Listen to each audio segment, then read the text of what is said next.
जनवरी में जान हमसे भेटैली, फरवरी में फील होके लागल।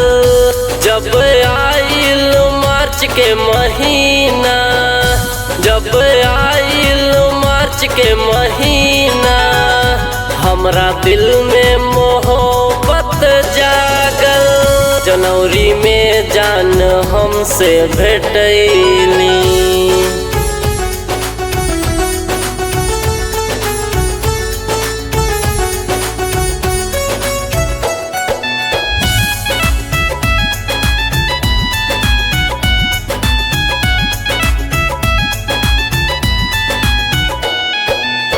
पूरा अप्रैल कैली उनके इंतजार, मई जून में मिलल नाही हमके करार।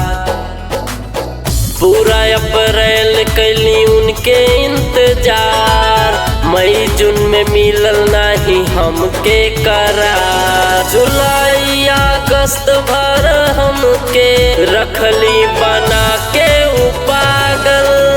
जनवरी में जान हमसे भेटैली।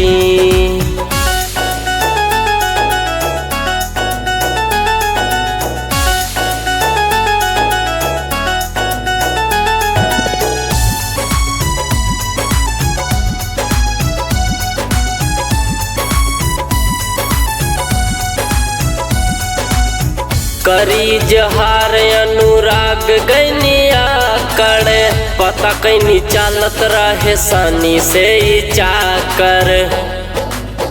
करी जहार सितंबर में गैनिया करे, पता चला सानी से कि चलतावे चाकर। अक्टूबर नवंबर दिसंबर, अक्टूबर नवंबर दिसंबर, रहलियू सिलेंडर से लागल। जनवरी में जान हमसे भेटैली।